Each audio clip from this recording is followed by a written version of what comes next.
Uno mi ha scritto, se ti prendo ti sparo in bocca. Per la prima volta emergono dettagli sulle minacce ricevute dal presidente Luca Zaia negli ultimi mesi, parole dure, intimidazioni per le quali la procura ha aperto un'inchiesta. L'uomo che le ha pronunciate, un militare, padre di famiglia, ha patteggiato con ore di lavori socialmente utili.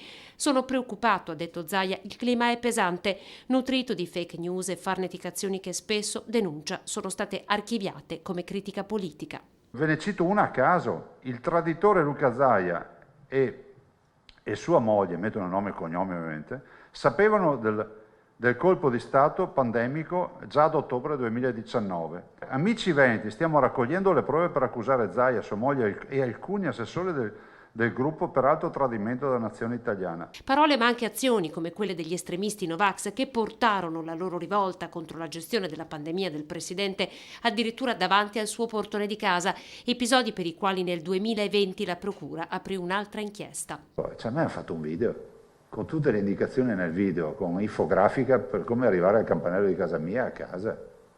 Se a voi sembra una roba normale sta roba qua. Io penso che tutti abbiano il diritto di dire la loro opinione, ma ci vuole rispetto. È la prima volta che il presidente decide di parlarne apertamente, spinto dal crescente clima di odio che l'inchiesta della Procura di Milano sui Novax armati ha scoperchiato come un vaso di Pandora. Non ho cambiato le mie abitudini, ha aggiunto Zaia, ma questa non è vita, e lo dice in un misto di rabbia e desolazione. Noi veniamo accusati di aver ammazzato le persone in terapia intensiva, ma diciamole ste robe. Sono almeno una decina le querele presentate dal presidente, su tutte pende il rischio tangibile dell'archiviazione.